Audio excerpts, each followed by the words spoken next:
Hello.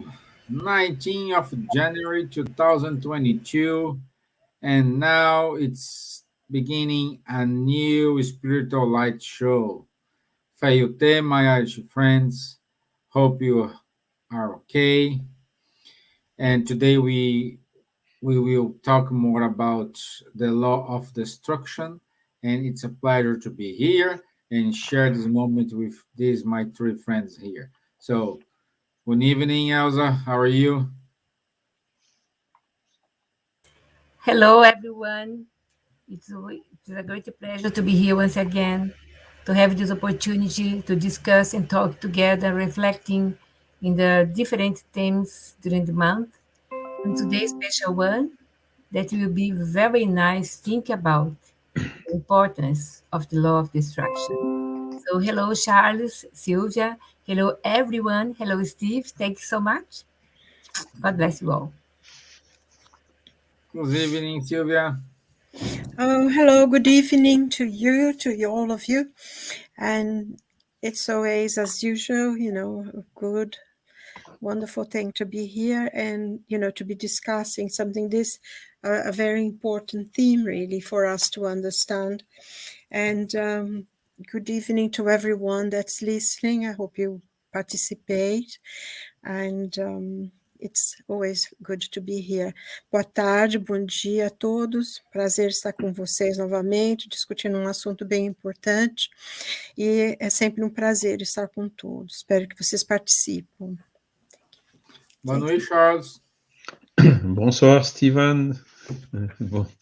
Bonjour, bonsoir à tous. Très heureux d'être de nouveau parmi vous ce soir pour parler de la loi de destruction. C'est très difficile à expliquer autrement qu'avec les arguments qu'on a reçus il y a 150 ans et qui sont vraiment nous donnent une réponse tout à fait compréhensible à cette question.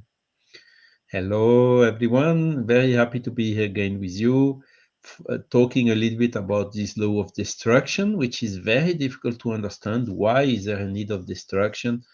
And which receives a very good and logical and rational answer through the Spiritist body of knowledge that we will try to share with you a little bit today. Great. So, I want to say good night to our friends. I can see that they are joining us. We are having already here Leah from Sweden. Leah, my dear, good night. I hope you're okay. And Narcisse as well. Good night. And as I said, today topics is the law of destruction from a spiritist view.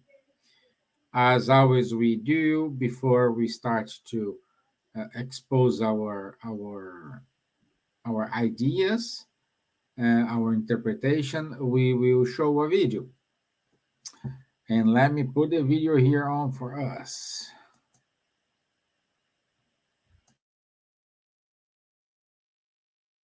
When violence happens in the world, when there are wars, when there are crimes committed, what is this? This is people exercising their free will. Do they have to go to war? No. Do people have to commit crimes? No. Do families have to have people within them who abuse others? No. These are all actions of people exercising their free will. And this is important because it means all of us have personal responsibility for the things that we do. And we need to make sure that we treat one another with kindness, because if we don't, then God's laws will go into effect, as it were. So if somebody kills somebody else, there will be a consequence of some kind, even if that person gets away with it. What kind of consequences? Who could say? It really depends on the person. It depends on the circumstances.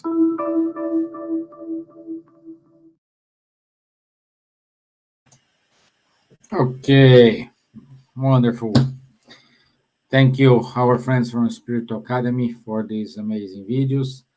And as always, I always look for some kind of a refuge with Emmanuel.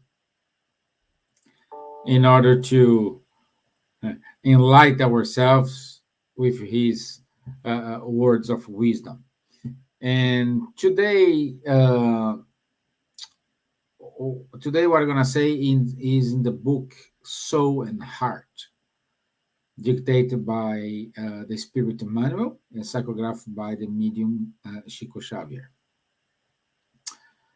Whenever afflictions visit you in the form of sickness or sadness, humiliation or penury, persecution or temptation, injury or disaster, do not yield to suggestions of rebellion or discouragement. Work and wait. Between the pleasure of serving and the happiness of trust, remembering that if you seek God's help is looking for you as well. And sorry, and if tranquility seems to be delayed because privations and trials are multiplying, preserve it with work and hope. Remember that the law works well always, and that the help of God is hidden or is coming.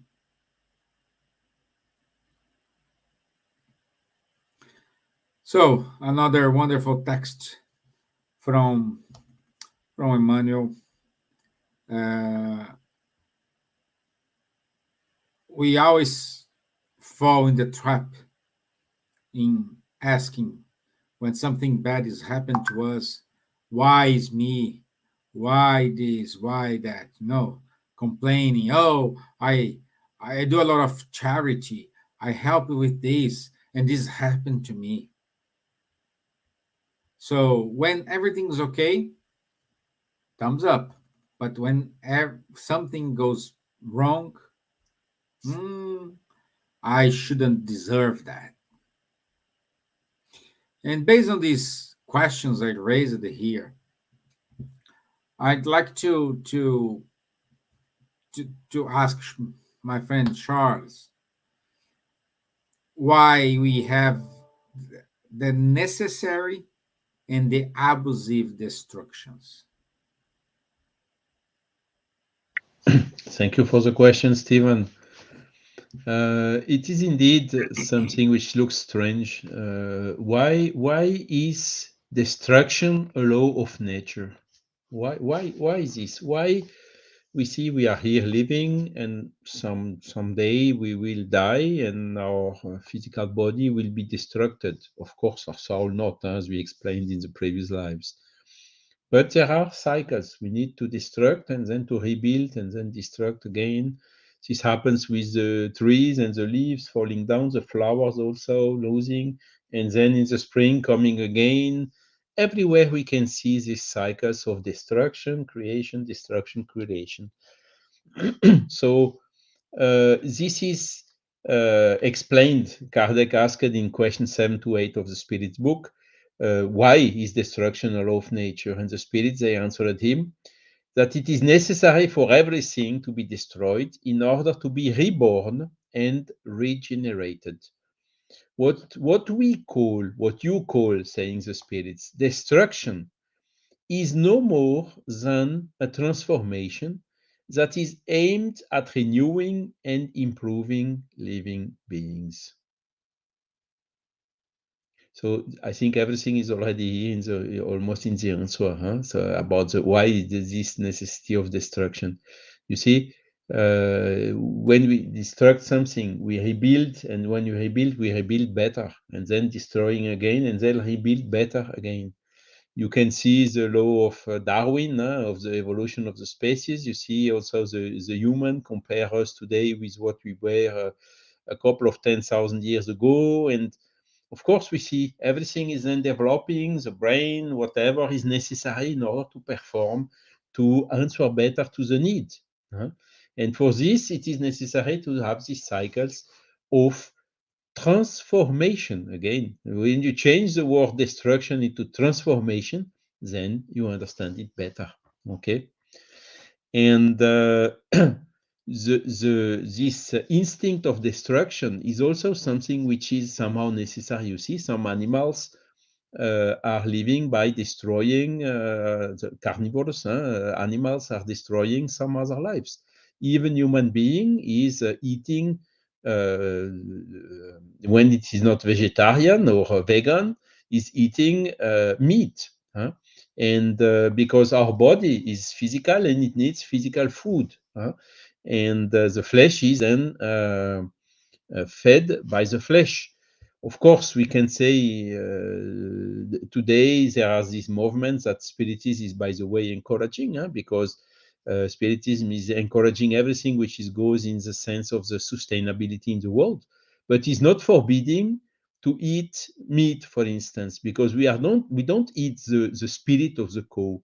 We eat the body of the cow, and the spirit of the cow is then reincarnating and also progressing. So this is part of this law of destruction. Of course, it's not so sustainable because of methane, because of consumption of water, and so on. And it's much more sustainable to eat vegetarian. So this is fully recognized by Spiritism, but it's not an obligation. And as we have seen in the video, it's a question of free will. Everyone is using the free will, and what to say, all the destruction which is needed for sustaining other forms of life and so on, as long as it is not abusive, it is just a transformation, as we have just seen. Okay, and some people are also stranging, for instance, to eat, for instance, horse meat. But the reason for this is very simple, is because when there were in the 19th century, there were every how to say, the displacement where in Paris you had a lot of horses and these carriages pushed here and there around the city. There were no automotives as we have today.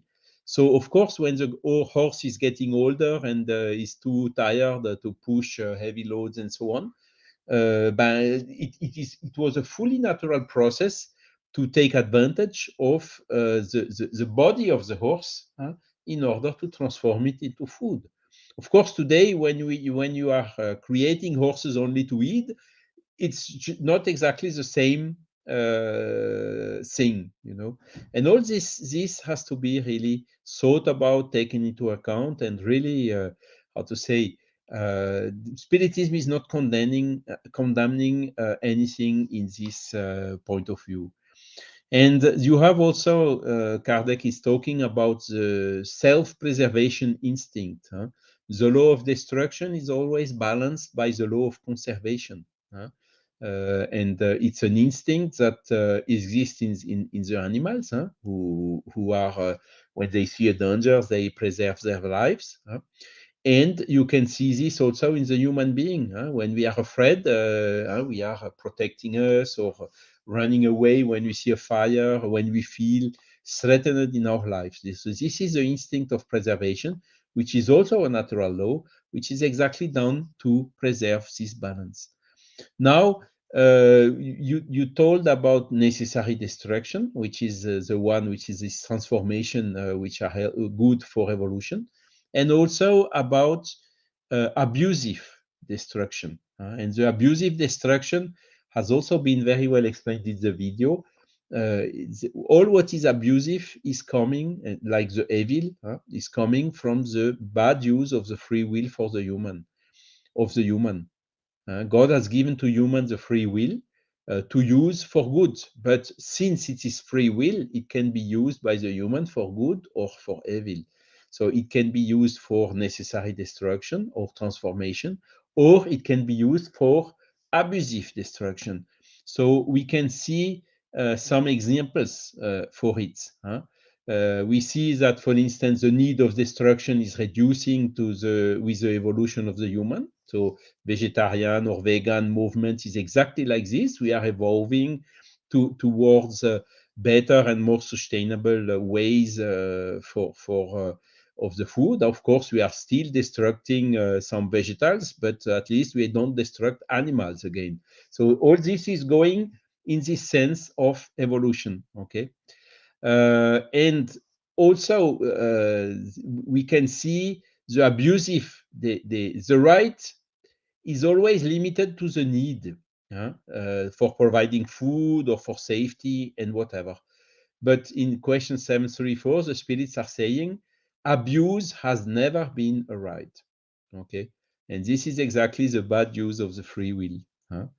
And then when you see, for let's take some examples. When some people are hunting, for instance, just for the pleasure of destroying, of hunting, and not because of need of food or things like that. This is clearly also the result, as per the spirits in the question 735, of the predominance of the animal nature over the spiritual nature. All destruction that exceeds the limits of need is a violation of the God's law or of the natural laws. Again, so you see, it's always a question of balance, and it's a consequence of this free will. I was talking this morning, it was in Portuguese, sorry for that, about the book of Leon Denis, the Invisible World and the War, that he has written just after the First World War. And we can see when we look back, this was terrible event in whole Europe, in the world, whole world, almost everywhere. Almost all the countries were somehow involved in this war. And all what is war is clearly abusive destruction. But even so, the World War One, World War Two have been necessary in order for the societies and the human being taking conscience that he should do things to prevent this to happen again. So this has given the European community, for instance, is one of the example. And when you see in 1870, 1914, and 1939, it was Germany against French. And today, what we can see, Germany and French are very close one to the other. I'm living here close to the border of Germany, and the Germans are my brothers, are friends, and vice versa.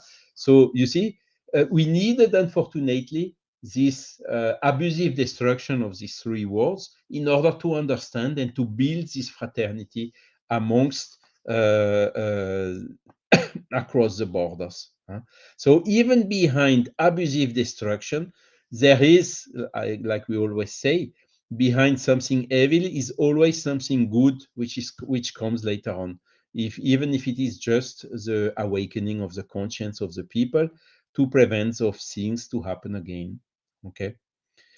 What else can I say? Did I answer to your question, Stevan? Because again, we could talk a lot, but I will leave the space for my colleagues. Yeah, Thanks a lot you for your answer. attention. Yes, yes, you answer, my friend. Yes, it's good to make this differentiation between a necessary destruction and an abusive destruction. It's I would even say, just to complement a little bit, because again, I'm fully respecting vegan people and vegetarian, or these trends are really for me clearly the future. But then you see sometimes some attitudes which are very radical and even sometimes violent, to condemn humans who are eating animals. I mean, we really have to balance all the things. This has to come naturally through arguments and never through violence. And this is why the Spiritist opinions and the teachings, body of knowledge we are bringing to you are always bringing this measure and arguments, and never too strong statements or positions pro and against anything. yeah. Okay. Thank you. And also I want to say good night to Faye, Marisa, Munir, Lilian.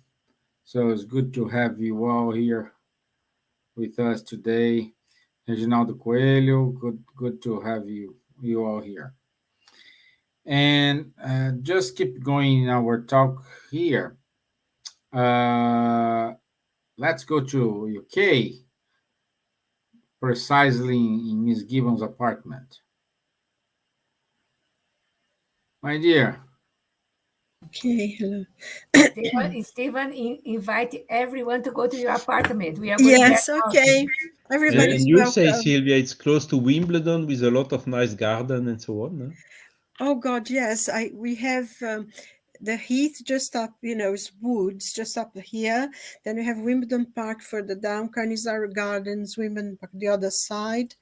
And then we have Bishop's Park, Wandsworth Park, and the river. Yeah, we're full of, and Richmond Park, just about 15 minutes from here. If you walk, it's about 20, 25 minutes from Richmond Park. So So we, it's really green. It's very green area, Putney. Yeah, so we can do a, very a nice. park tour Yes, and have maybe, your house yeah, for yeah. days. There's some lovely places where you can picnic and things in the summer. Great. Okay, so So, my dear, the question. as always, the easiest question is for you. It's for you. Like we have seen this week, the eruption of volcano in the Pacific Tonga. Ocean, and Tonga Island. It's almost devastated. We had that earthquake now in Pakistan. Oh, really? Today? Yeah, I think it was today or yesterday. Yes, yes. Uh, the question is, what's the purpose of these natural disasters? Well, uh, there is, I mean, following from what Charles was saying, and I think it's something that we have from the beginning to understand that is not purposeless in God's plan, in his designs. There is always a reason why. I think one of the reasons for the natural disaster is because the earth is still in formation, is still being created, progressing and developing. So we have all these natural situations of earthquakes, volcanoes, because the earth is still in the process of developing like we are. And we are part of the earth, so we are also developing. So this is very important, that things are settling and creating things. That is, I think, also, when you have volcano in one place, because we have those lines, don't we, the faults and the flaws that they are in the continents when they come together and they go underneath and creates huge earthquakes. So you have those areas of the world, of the planet, where you have that. So they have a lot more earthquakes and things like that. But also, I read somewhere they sort of follow that line, so it's quite common to see when there is a volcano or an earthquake that will happen in another place as well, because they seem to follow a line. We have two or three things, and of course we still have the volcano going in is it Tenerife? Is it Tenerife? It's it's been going Is on now in for Canarian Island. in the Canary Islands, is it? Oh yeah, the Canary Island. And at least it's sort of going nicely, because if it really were to give a major explosion, then we would be in very serious problem. And we see Monte Vesuvius as well, that is still a live volcano, isn't it? When you go up there and you blow and explodes, because there's still gases coming from it.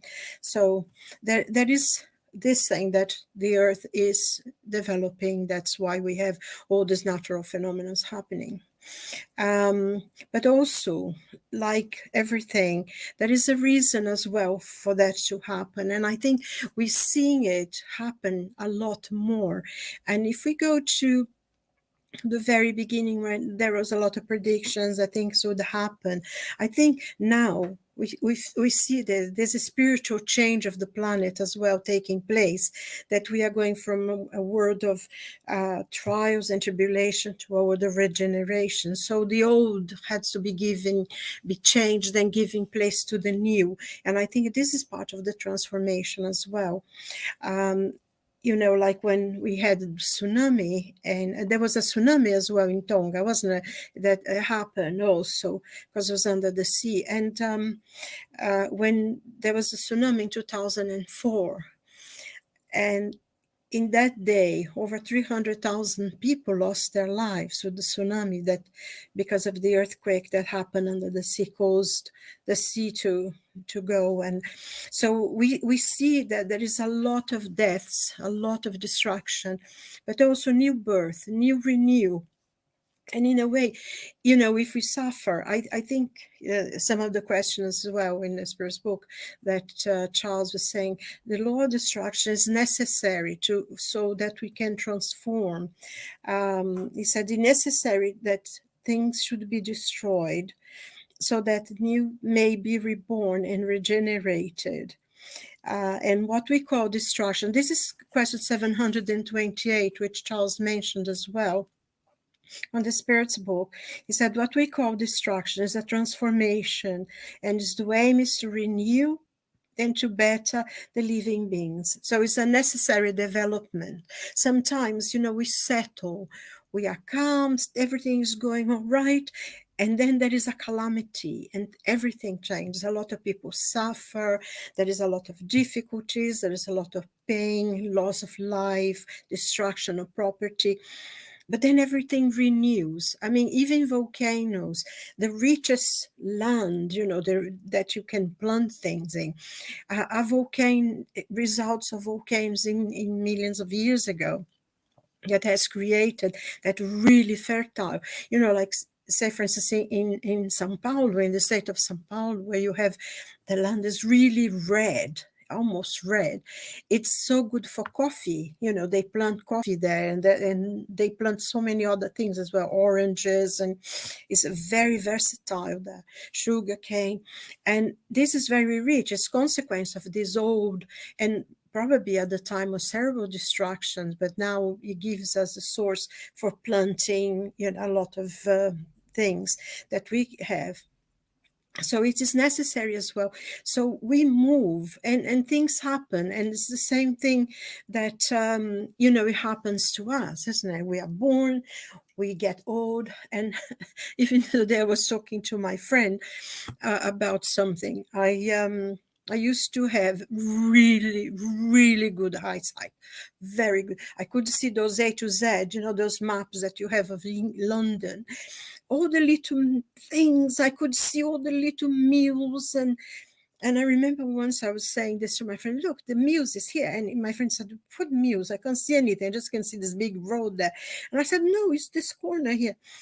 And I remember I bought this book, which I came reading in the train when I came back from the tube.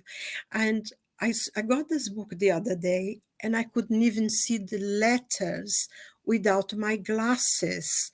I have deteriorated my eyesight. I had to put my glasses on to see something that I just picked up and read. And I said, oh God, everything is going, losing sight and getting old. But that's the process, isn't it? We get older, and then we are going to die, and we're going to reborn, and we're going to come back again with beautiful eyes. And I think that's the process. It's a transformation. It's not a destruction. And I think one that I find personally quite interesting, that if you go to the mythology of the many places in the world, like the Hindus, the Greeks, the Egyptians, the ancient Egyptians, the ancient Hindus, in the goddess of destruction in the Hindu mythology is Kali. And she's destroys, she's the goddess of destruction and everything. And then when you read, she's also the goddess of creation, because she's called the mother of the universe. That, because she fights against ignorance, against bad use of your intelligence, and she helps people who are trying to find their way towards God.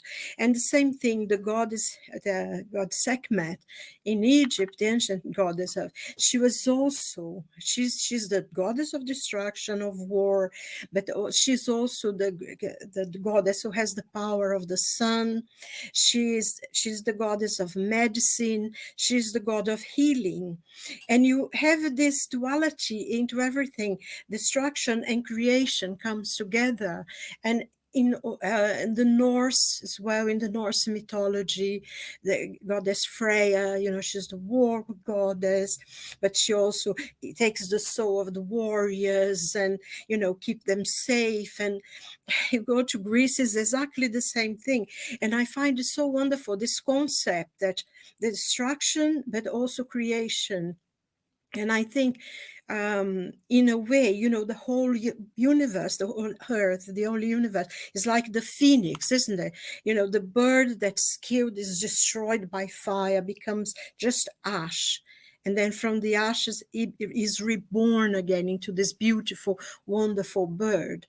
And I think this process, it happens in our lives, in the lives of the planet, in the life of the whole of the universe. There is always this renew. Things need to be destroyed so they can come anew. And I think you mentioned, Stevan, in the beginning, you talked about the seasons and the trees, Now you go out and you think the trees, you only see those sticks, it's so cold, covered in ice and stuff. And you look at it and you think it will never, ever be alive again, And just a few more weeks from now, you begin to see the change, the sprouts in the leaves, the changes, in the branches, and soon it will be absolutely filled. And, like here where I am in my house, I can look at the window and I see the trees, I can see the street, I can see the other side of the street. But when summer comes, spring and summer, I cannot see the other side because the trees do cover. And it's so full of life. And then you see it going down. And then there is a kind of beauty in the whole process. And I think that's why we have creation. God has given us this because everything is progressing. Everything has to die and to be renewed. And everything that when it comes is richer, is better, is purer, is more alive. There is more beauty in the things that are renewed from the ashes, from the destruction. And I think one of the things that sometimes we suffer, especially coming, personally, the loss of loved ones through death, when they discarnate. I mean, we believe that there is a new life.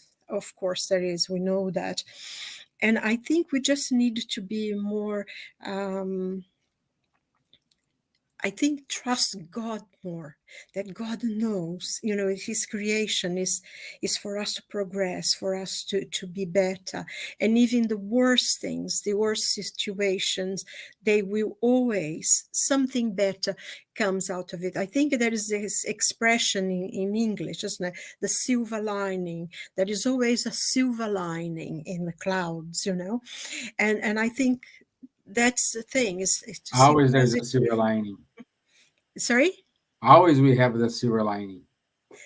Yeah, exactly. Yeah, because when you have the clouds, and it's really dark, but there is always like a line that's lighter than the others. Then you have the rain and you have the sun, and so there is always something to be positive about, something to look forward to, because everything is renewed, everything is better when it comes. And even though, I mean, Charles mentioned, about the wars, the First World War was absolutely was unbelievable destruction.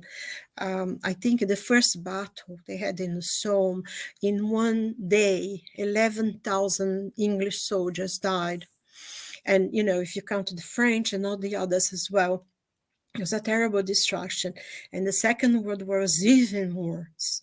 But, from now, they have an European Union, they have people coming together and all over the world as well. So we need to be more courageous. We are going to go through changes things that are destroyed, but things will come better and will depend on us, because as we progress spiritually as well, the words that we go to, that we live in when we are more spiritually advanced, they have less destruction. The spirits that are more advanced suffer less and less destruction. So it's something that we can work and look forward to, something better, something peaceful. And, and we suffer, yes, we do. We have to honor our suffering and our pain when things happen. But we also is a chance for us to help others and to give incentive and to give us also the courage to work harder to be better than we were before. I think that's the purpose individually and for the planet and for the whole of the universe. I think, one of the most destructive things that there is for to read is a star when it blows up and becomes a supernova. And from that, from all that dust that creates new planets and new solar systems are born. So from the very destruction of it is where life comes. And I think that's what we need to think about and be grateful to God and try to make our best. So I think I finish. Thank you. Great, my dear. Yeah, we have here wonderful comments. First of all, let's congratulate Munir. See what I wrote to you, Munir. Was very nice coffee break today. This is great, Munir. I'm glad. I'm glad everything's okay. Good. Munira talking about the book Genesis. Only 15 minutes. You can have your coffee and sit and listen. And today was amazing about the scientific part, the spiritual part as well. Wonderful. I recommend you all to watch. Okay, Coffee Break with Kardec. We can put a Yeah. link in here. I'll send a link to you, Stevan, okay? Okay. Okay.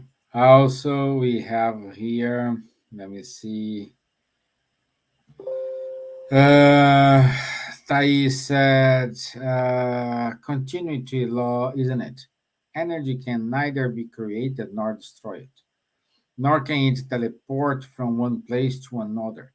It can only move by a continuous flow, meaning that all is correlated and connected.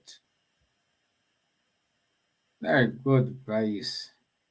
It's it's true. We need to understand this part. Also, she's saying there is not good or evil, destruction or creation. We label things like it, but there is not such a thing. And also, we have here a question, from our friend Guilherme Diaz. Uh, will Spiritism evolve? Um, my 2 cents, Guilherme, it's not a question of Spiritism will evolve or not evolve. I don't think Spiritism doesn't need to evolve. We need to evolve in order to understand the Spiritism in a better way. I think it's the other way around. Spiritism is there and nothing gonna change. We need to evolve in order to better understand it. That's my opinion. I don't know if you guys want to say something, Charles. Yes, I mean, Kardec clearly brought this progressive character of Spiritism in the first chapter of the Genesis, where he was clearly stating that if science one day, it is demonstrated someday that something is wrong or mistaken in the Spiritism will change and admit the thing which has been demonstrated. The thing is, I understand also your answer, Stevan, because up to now, nothing has been demonstrated as being false. For instance, do we have a soul? It has never been demonstrated as being false. Do we reincarnate? Also never been demonstrated. Are there mediumistic communication? Are the spirit of the dead, and between brackets, able to communicate with the living ones? Also, this has never been denied. Even so, there are some scientific studies which are questioning a little bit this. Still, we have some phenomena which are very, very strong. So, where Spiritism is evolving is some questions, for instance, the near-death experiences, all these phenomena that are somehow new and that did not exist at the time of Kardec. Of course, Spiritism has to study, to encompass, to complete itself, analyze those new phenomena, and find, bring the explanations to it. So it's more a complement than really an update, or an update in the meaning something that has been told is wrong and needs to be changed or needs to become the opposite, because this, so far as I know, did not happen yet. Thank you. So, ladies, do you want to compliment or say something? Now, I would like only to make a point that the moral teachings, as we have in the gospel, that we understand and try to put in practice according our understanding, our evolution, our level of understanding, and the level that we are. But the moral laws, the laws that we have in the gospel according to Spiritism, are the laws for the universe. So we are studying here in this planet, but in Jupiter and other parts, the same moral laws have been studied in everywhere. That things that we should think about. Good is good, and we have to be a good person. But until there, we only try to love properly, try to understand Jesus properly, but we are really far from. But we are getting there slowly. Take millennia, millennia, millennia. But the same studies that we have here, Emmanuel said to Chico that he was in a meeting, I don't know if it's solar system or whatever, he was studying the gospel there, somewhere. Emmanuel, imagine the kind of talk and study that they are still doing. Okay. I have an interesting question here. Charles, it's direct to you, my friend. When and where did you start studying Kardec? 1986 in Brazil, a city called Recife. See? He just fall in the wrong country. Perhaps he was close to the border and he fall in France. Yes, the people were, by the way, stranging that, hey, you are French and you don't know Kardec? No, sorry, I don't know Kardec. So the first time I read the books of Kardec was in Portuguese. And then, of course, in 1990, I came back to France, and that is then where I continued, after having learned in Brazil, coming back to France, where there was a kind of a spiritualist desert, in order to contribute a little bit to the renewal and growing of Spiritism teachings in France or in the whole Europe as well. I suppose in many ways we all have our journeys, don't we? Because I mean, I used to go with my father to a Spiritist center when I was 3 years old, and I never cared to study or learn or anything. And I came to England, and I learned about Spiritism here from an English woman who lived in Brazil. So I suppose we all have different journeys to get to the same point, isn't it? Wherever you went to Brazil to find it, and I came to England to find something that I lived around all my life. It's very strange, but I think that's how it is, isn't it? Life, they will find us. And just something about Spiritism. I think what you said, I agree with you, Stevan. Spiritism is, we not yet able to understand, because we have so many things in the Spirit's book that science is just beginning to study about this now, and they still have not much idea about it. I think we have to the laws, because Spiritism talk about the laws of God, the natural laws, and they always exist and they are perfect forever. And it's up to us now to learn and to study. And I think science is developing now more and more, and eventually we'll be able to understand more as we progress intellectually and but also morally. And one day you'll be like Emmanuel, isn't it, Elsa? Studying the gospel in some other, maybe back in Capella or in the Pleiades or something, or on earth, because I want to be remaining here. I don't want to go anywhere. So maybe later on you'll be able to study as well. Because it's Spiritism is so profound. It's so, I think we have no idea of the source of knowledge that we have in our hands.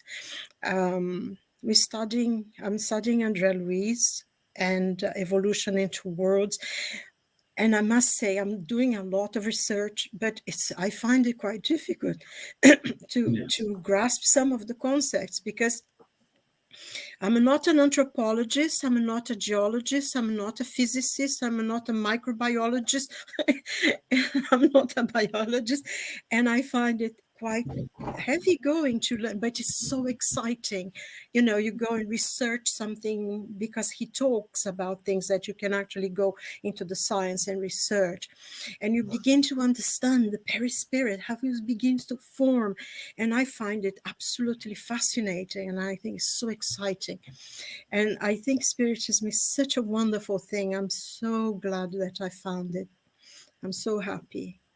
And I don't have a life outside of it anymore, I think.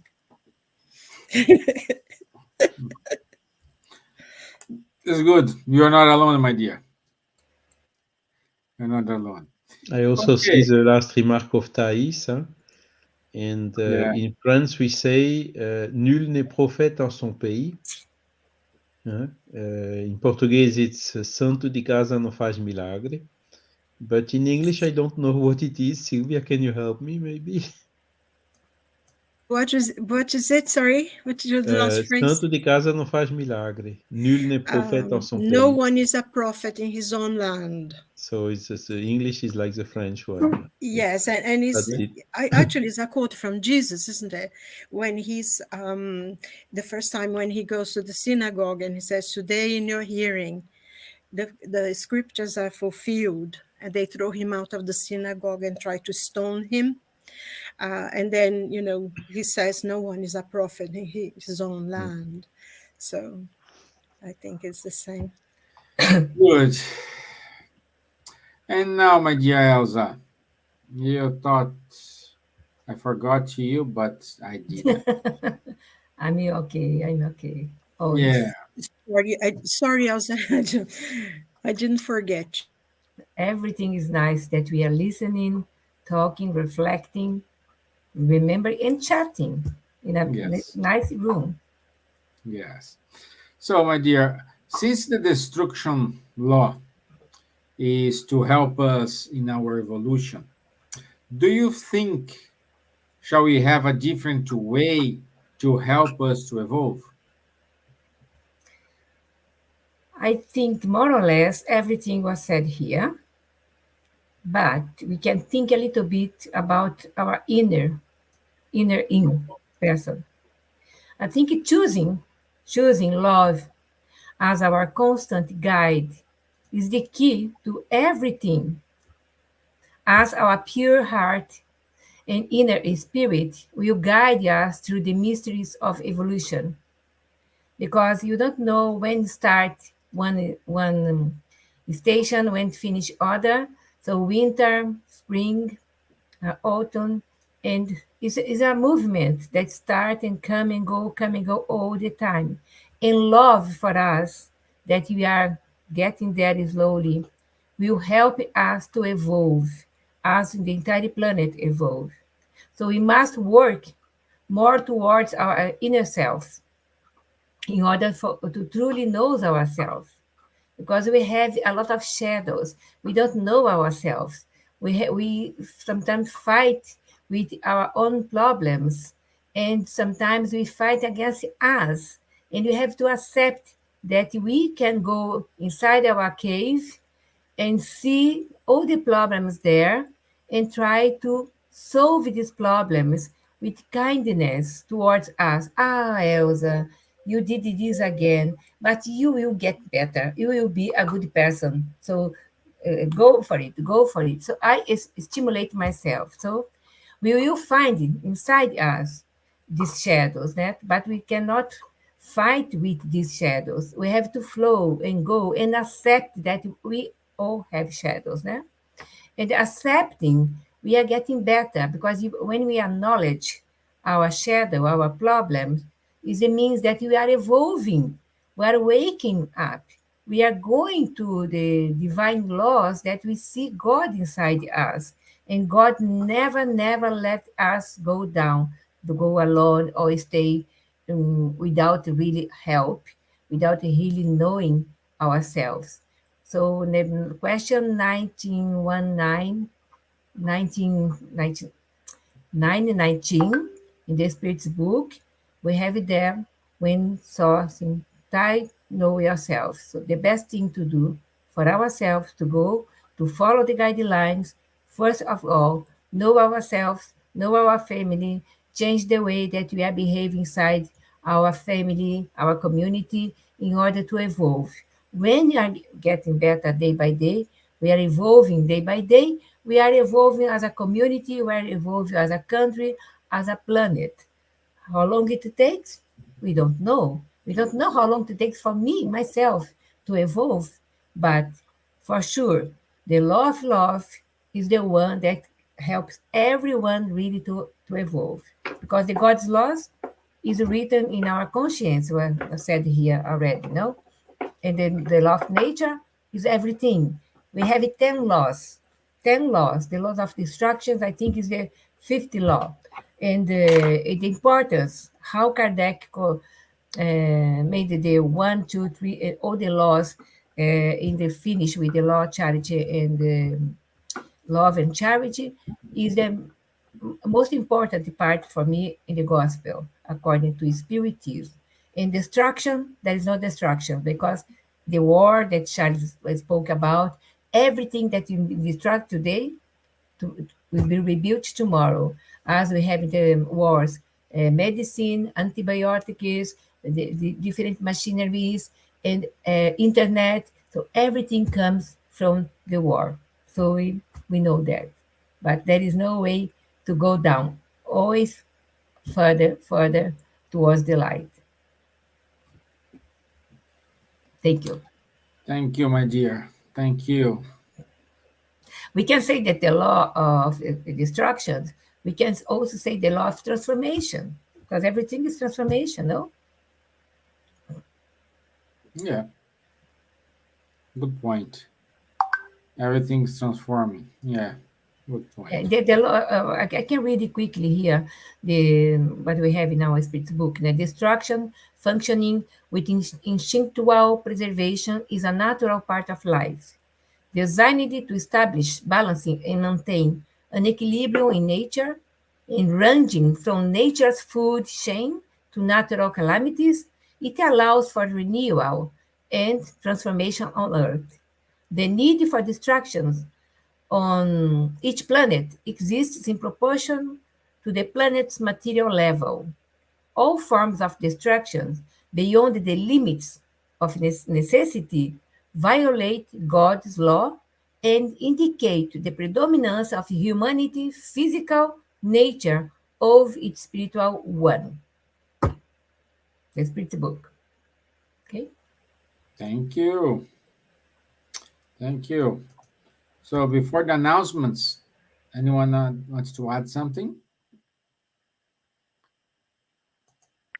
I would say we can measure a little bit the progress which happened at the last century. We had these huge destructions of these calamities created by mankind, which are the world wars. And 21st century, we can see something different. This pandemic that we explained also, this pandemic is also part of this law of destruction. More than 5 millions of people died already from COVID, directly or indirectly. And you can see that from things created by mankind, there are now this pandemic, which is in a kind of a way coming from the nature itself. But still, the purpose is the same, is to make the progress in a couple of years, what without this type of difficulties, of calamities, would have taken century. And it is a perfect illustration of what is happening and of the purpose of this type of trials. Thank you, my friend. So, this is it for today, my friends. It's us to learn how to change our viewpoint. And in order to finish here, let me put the announcements. So next week show, it's on the 26th of January, and Nadja will stay with us, and the topic is the law of preservation under the Spiritist view. Okay? And everybody's sending emails, messages, and Dan is here. The Medium's book study. It will start on the 29th of January 2022. And the monitors who are going to guide us in this study, it's Guilherme Dias, Munir Gariba, and Charles Kempf. So stay tuned.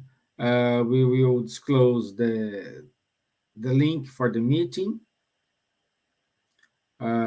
Just contact Elsa, Elsa at buzz.org.uk. She will give you the link for that day. Okay, so don't miss this opportunity, my friends.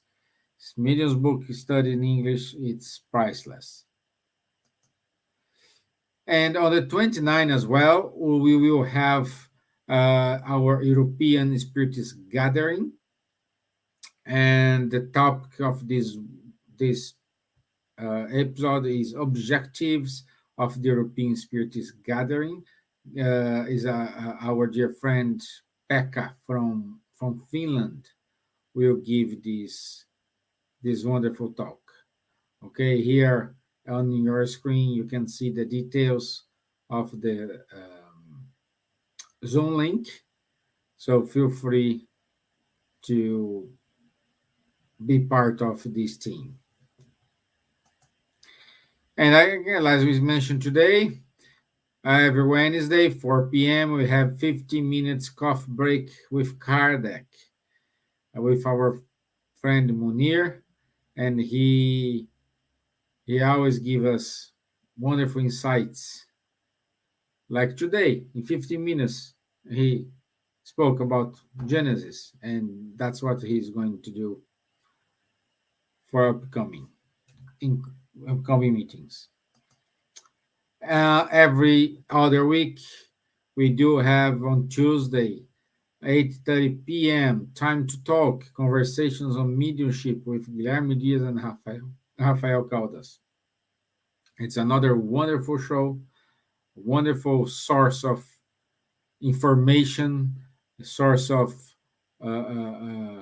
wisdom for us, So don't miss all these efforts we are having in English. This is wonderful. And on April, we will have the first World Spiritist Month. It's an entire month dedicated to Spiritism given by different countries. We are nearly 40 countries and 36. 36. We will reach that 36. So we will be here, listen them. What's how is the spiritism in the other countries? What they say, and at the end, it's good to have the world united with the spiritism. Okay, and that's it. And that's it. Thank you very much. Thank you. Thank Good you, night. Silvia.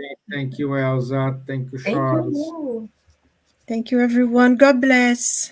Thank you very much. Stay Bye. safe. Stay tuned. Stay well. Nasty. I'll see you next Wednesday. Thank you. Bye bye. God, Au revoir. inshallah. Bye. Bye. Bless you all.